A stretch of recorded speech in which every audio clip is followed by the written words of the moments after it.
Hello मेरे प्यारे साथियों, आप सभी का स्वागत है अपने YouTube चैनल एग्जाम साथी पर। मेरे प्यारे साथियों, आज हम लोग करने वाले हैं क्लास 11 के फिजिक्स बुक से करने वाले मेरे प्यारे साथियों 40 VBI MCQ क्वेश्चन करने वाले। मेरे प्यारे साथियों, अगर आप इस वीडियो को देख लिए तो इससे बाहर कुछ भी नहीं आएगा। जल्दी से इस वीडियो को देख लीजिए और हाँ, चैनल में पहली बार आया है तो चैनल को सब्सक्राइब जरूर कर लीजिएगा और बेल आइकन नोटिफिकेशन को ऑन जरूर कर लीजिएगा। तो चलिए मेरे प्यारे साथियों, हम वीडियो को शुरू करते हैं। क्वेश्चन नंबर 1 की ओर बढ़ते हैं मेरे प्यारे साथियों। क्वेश्चन नंबर 1 है मेरे प्यारे साथियों, गति की इकाई क्या है। मेरे प्यारे साथियों, कहने का अर्थ है गति की इकाई क्या है, गति की मात्रक क्या है। तो इसका सही आंसर हो जाएगा मेरे प्यारे साथियों ऑप्शन नंबर बी, यानी कि मीटर पर सेकंड होता है मेरे प्यारे साथियों गति की इकाई। क्वेश्चन नंबर 2 है मेरे प्यारे साथियों। मेरे प्यारे साथियों, क्वेश्चन नंबर 2 है, वेक्टर राशि का उदाहरण कौन है। मेरे प्यारे साथियों, कहने का अर्थ है सदिश राशि इसमें से कौन है मेरे प्यारे साथियों। क्या द्रव्यमान सदिश है, समय सदिश है, वेग सदिश है या तापमान सदिश है। तो इसका सही आंसर हो जाएगा मेरे प्यारे साथियों ऑप्शन नंबर सी, यानी कि वेग मेरा सदिश राशि है मेरे प्यारे साथियों। क्वेश्चन नंबर 3 है मेरे प्यारे साथियों। मेरे प्यारे साथियों, क्वेश्चन नंबर 3 है, अगर शरीर 5 मीटर पर सेकंड स्क्वायर के त्वरण से चलता है तो इसका तात्पर्य क्या है। मेरे प्यारे साथियों, कोई भी पिंड अगर 5 मीटर पर सेकंड की स्क्वायर के त्वरण से चल रहा है तो इसका तात्पर्य है मेरे प्यारे साथियों की गति में बढ़ोतरी हो रही है, यानी कि इसका सही आंसर हो जाएगा मेरे प्यारे साथियों ऑप्शन नंबर सी, गति बढ़ रही है। क्वेश्चन नंबर 4 है मेरे प्यारे साथियों। मेरे प्यारे साथियों, क्वेश्चन नंबर 4 है, गति गुने समय बराबर क्या होगा। तो इसका सही आंसर हो जाएगा मेरे प्यारे साथियों ऑप्शन नंबर ए, यानी कि दूरी हो जाएगा मेरे प्यारे साथियों, दूरी हो जाएगा। क्वेश्चन नंबर 5 है मेरे प्यारे साथियों। क्वेश्चन नंबर 5 है मेरे प्यारे साथियों, जब वेग अपरिवर्तित है तब त्वरण होता है।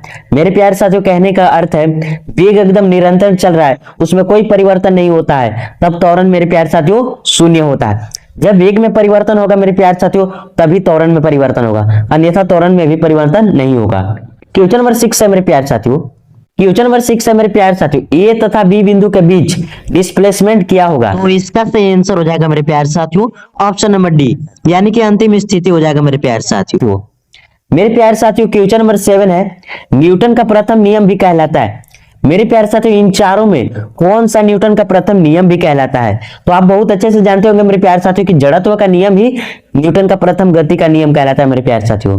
क्वेश्चन नंबर 8 है मेरे प्यारे साथियों। क्वेश्चन नंबर 8 है, बल की एसआई इकाई क्या है। मेरे प्यारे साथियों, बल की एसआई मात्रक क्या है। तो आप बहुत अच्छे से जानते होंगे मेरे प्यारे साथियों, बल की एसआई मात्रक न्यूटन होती है। क्वेश्चन नंबर 9 है मेरे प्यारे साथियों, गति और वेग में क्या अंतर है। मेरे प्यारे साथियों, कहने का अर्थ है गति और वेग में क्या अंतर है।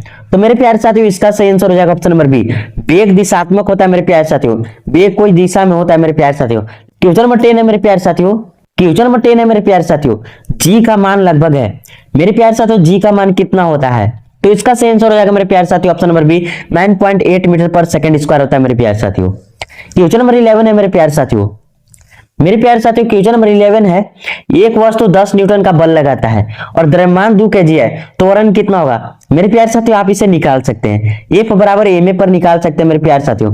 यानी कि दिया गया है मेरे प्यारे साथियों 10 न्यूटन, यानी बल दिया गया है मेरे प्यारे साथियों 10 न्यूटन और मास है मेरे प्यारे साथियों 2, यानी कि 2 × 10। मेरे प्यारे साथियों, त्वरण आ जाएगा 5 मीटर पर सेकंड स्क्वायर, इसलिए इसका सही आंसर हो जाएगा मेरे प्यारे साथियों option number A. Question number 12 है मेरे प्यारे साथियों। क्वेश्चन नंबर 12 है मेरे प्यारे साथियों, गति का ग्राफ xt किसका प्रतिनिधित्व करता है। मेरे प्यारे साथियों, गति का ग्राफ xt किसका प्रतिनिधित्व करता है। तो इसका सही आंसर हो जाएगा मेरे प्यारे साथियों, दूरी और समय का करता है।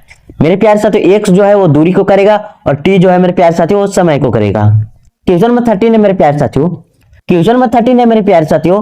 क्वेश्चन नंबर 30 है, गति y = 2t + 3 में y क्या है। मेरे प्यारे साथियों, गति y = 2t + 3 में y क्या है। तो y मेरे प्यारे साथियों यहाँ पे है दूरी, दूरी है मेरे प्यारे साथियों। क्वेश्चन नंबर 14 है मेरे प्यारे साथियों। मेरे प्यारे साथियों, क्वेश्चन नंबर 14 है, कोई वस्तु समान गति से चल रही है अगर। मेरे प्यारे साथियों, कोई वस्तु समान गति से चल रही है अगर त्वरण शून्य हो गया, बल अधिक होगा, द्रव्यमान अधिक होगा या गति घट रही है। तो मेरे प्यारे साथियों, इसका सही आंसर हो जाएगा ऑप्शन नंबर ए, यानी कि त्वरण शून्य। मेरे प्यारे साथियों, कोई भी वस्तु अगर सामान्य गति से चल रही है तो उसका त्वरण शून्य होगा। क्वेश्चन नंबर 15 है मेरे प्यारे साथियों। क्वेश्चन नंबर 15 है मेरे प्यारे साथियों, बीजगणित वेक्टर जोड़ में परिणाम क्या कहलाता है।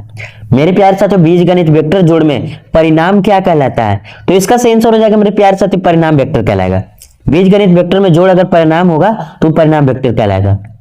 क्वेश्चन नंबर 16 है मेरे प्यारे साथियों।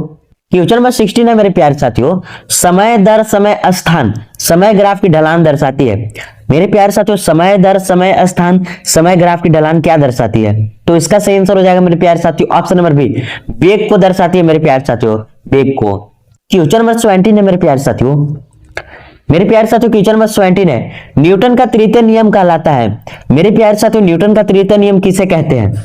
तो इसका सही आंसर हो जाएगा मेरे प्यारे साथियों ऑप्शन नंबर बी, प्रत्येक क्रिया का समान व विपरीत प्रतिक्रिया लगता है मेरे प्यारे साथियों, इसे हम न्यूटन का तृतीय नियम कहते हैं। क्वेश्चन नंबर 18 है मेरे प्यारे साथियों। क्वेश्चन नंबर 18 है मेरे प्यारे साथियों, जड़त्व किससे संबंधित है? मेरे प्यारे साथियों क्वेश्चन नंबर 18 है, जड़त्व किससे संबंधित है? तो मेरे प्यारे साथियों याद रखिएगा द्रव्यमान से संबंधित है। मेरे प्यारे साथियों याद रखिएगा जितना ज्यादा द्रव्यमान रहेगा उतना ही जड़त्व अधिक होगा मेरे प्यारे साथियों। क्वेश्चन नंबर 19 है मेरे प्यारे साथियों।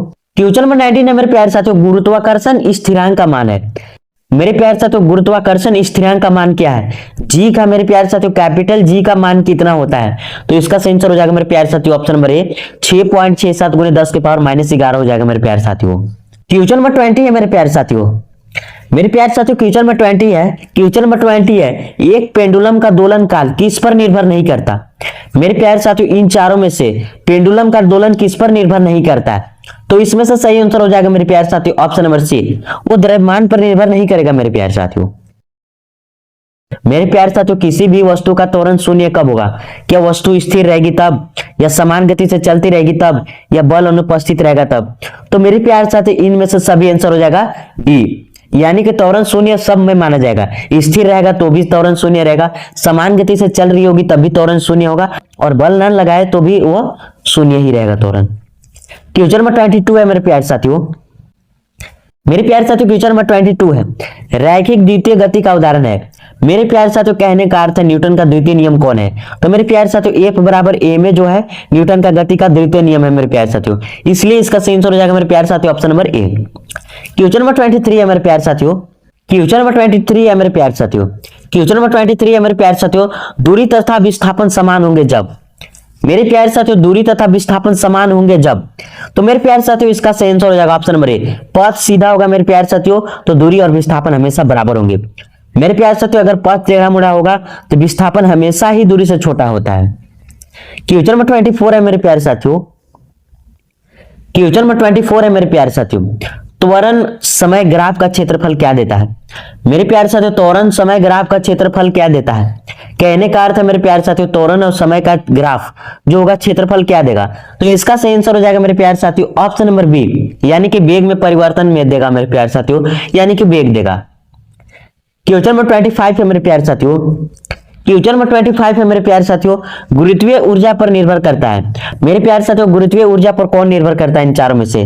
तो इसका सही आंसर हो जाएगा मेरे प्यारे साथियों ऑप्शन नंबर डी, यानी कि सभी करेंगे मेरे प्यारे साथियों, द्रव्यमान भी करेगा, ऊंचाई भी करेगा और स्मॉल जी भी करेगा मेरे प्यारे साथियों, इसलिए इसका सही आंसर हो जाएगा ऑप्शन नंबर डी। मेरे प्यारे साथियों अगर आप भी मेरे चैनल में पहली बार आए हैं और चैनल को सब्सक्राइब नहीं किया है तो चैनल को सब्सक्राइब जरूर कर लीजिएगा और बेल आइकन नोटिफिकेशन को ऑन जरूर कर लीजिएगा, और वीडियो अच्छा लगा हो तो लाइक जरूर कीजिएगा और अपने दोस्तों के पास ज्यादा से ज्यादा शेयर कीजिएगा। तो चलिए मेरे प्यारे साथियों मिलते हैं नेक्स्ट वीडियो में।